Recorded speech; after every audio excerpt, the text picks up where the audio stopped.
All right, so why does Spain keep coming up in the conversation? So when my British friends ask, where should they go? Spain comes up again and again. For a lot of people, it checks many of the boxes that they're looking for: lower cost of living, excellent food and lifestyle, good health care, great climate, and a pace of life that feels more balanced.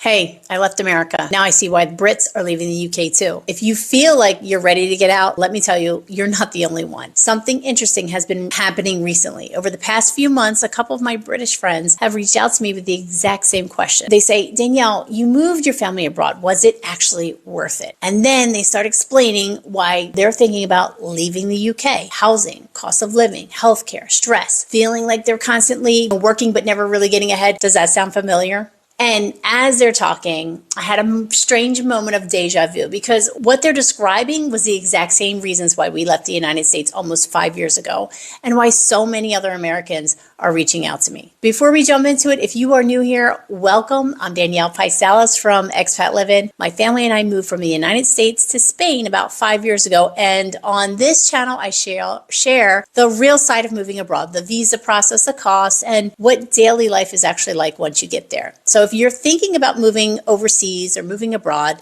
someday, make sure that you subscribe. It's free to you, and it's going to help you keep getting information just like this. All right, now let's get into what's happening right now. You may have seen the headlines recently saying that hundreds of thousands of British citizens left the UK last year. But statistics only really tell a part of the story.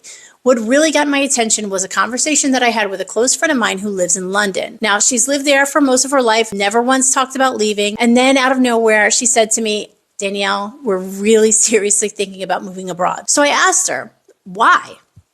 And the list that she gave me was almost identical to the list that we had before we moved out of the United States, and that so many Americans complain about. And that's when it really hit me. This isn't just something that's happening in the United States. It's not something that's just happening in the UK. There's a much bigger shift happening right now in the world. So let's talk about it. Issue number one is housing. The first thing that always comes up is housing. My friend told me that she and her husband had been saving for years, doing everything they're supposed to do, and they still can't afford to buy a home in the area where they grew up. So if that sounds familiar, it's because many people are experiencing the same thing in the United States. They had good jobs, they were responsible with their money, and yet it feels like home ownership keeps moving further and further out of reach. When we moved to Spain, one of the things that surprised us here was how different the housing situation can be here. Now, obviously, it's going to depend on where you live, but I have friends who were able to buy a home, get a mortgage at substantially less than what they were paying in rent before they moved here. Now, as I said, every market is different, but for many people, housing is one of the first reasons that they start looking abroad. Issue number two is the cost of living. The second issue that comes up constantly is cost of living. And this one hits people emotionally as well, because it's not just that prices go up. It's that you're working harder, you're earning more, but somehow it still feels like you have less breathing room. One of my British friends told me that he's taking on extra work just to keep up with the energy bills. And when he said that, I immediately reminded me of how things felt for us before we moved to Spain. In Spain, our everyday costs are significantly lower, like groceries are cheaper, eating out is cheaper, utilities are generally lower, but the quality of food and the lifestyle is honestly fantastic. It's one of the things that surprised us the most when we moved. So if you're watching this and thinking this is exactly how we feel right now, then you're definitely not alone. One of the reasons why we created Expat Livin community is to help people who are starting to think more seriously about moving abroad and they just don't know where to start. So inside our community, which is free, we talk about visas, planning timelines, finances, and how people are actually making these moves happen. So I'll put the link below if you want to check us out. All right, let's keep going. Issue number three is healthcare. The third issue that keeps coming up is healthcare stress. Now, the interesting thing here is that the US and the UK have completely different, healthcare systems. In the US, the anxiety is usually about the cost. In the UK right now, many people are talking about how long wait times are, but the underlying feeling is actually the same. People are worried about whether they'll get the care that they need when something serious happens. Here in Spain, our experience has been very positive. Healthcare is accessible, costs are reasonable, and it's simply one less thing that we feel stressed about in everyday life. All right, issue number 4 is political exhaustion. Another thing that people talk about, even if they don't always say it directly, is political exhaustion. I'm not here to debate on politics, but I hear from both Americans and British friends is the same general feeling that they feel tired. Like no matter what happens politically, their daily lives don't really improve. One of my friends told me that he's stopped watching the news completely because it's just made him feel frustrated. And honestly, I remember feeling the same way before we left. Now, when we moved to Spain, one of the unexpected benefits was that daily life just feels calmer.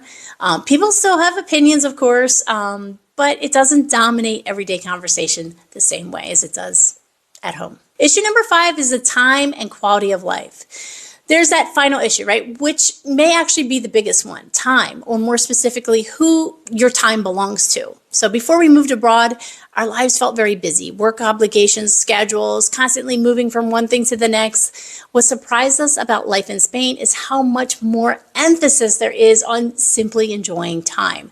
So meals last longer, families spend more time together. There's less of a constant rush. There's even a concept called sobremesa, which I talk about all the time, which is basically means staying at the table after a meal, just talking, right? It sounds simple, but it represents something a lot of people feel like they've lost. All right, so why does Spain keep coming up in the conversation? So when my British friends ask, where should they go? Spain comes up again and again. For a lot of people, it checks many of the boxes that they're looking for: lower cost of living, excellent food and lifestyle, good health care, great climate, and a pace of life that feels more balanced. And it's not just British families looking at Spain. We meet Americans here every single week who are doing the exact same thing that we did. The biggest challenge usually isn't deciding where to go. It's figuring out how to actually make the move happen. I'll end up, with something my friend said to me recently after we talked for a while about what life here is really like. She said, I feel like someone finally gave me permission to think about this. And that stuck with me because moving abroad isn't about running away from something. It's about realizing that life that you want might exist somewhere else, and allowing yourself to explore that option is a good thing. 5 years ago, my family made that decision, and I can honestly say that we never once regretted it. So if this video has resonated with you and you're starting to think about a move abroad or what it would look like for your family, check out Expat Livin community below. It's where we share resources, answer questions, and help people start building a real plan for their move abroad. And if you are truly thinking about Spain, check out my book, Moving to Spain, where I talk about the steps that I took to move my family abroad. All right, my friends, if you enjoyed this video, don't forget to like it, subscribe to our channel, and share this video with someone who is thinking about making a move. We post new videos every week about moving abroad and living overseas. We want to help you get from where you are to where you want to be. Thank you so much for watching, and I'll see you guys in the next one. Happy travels.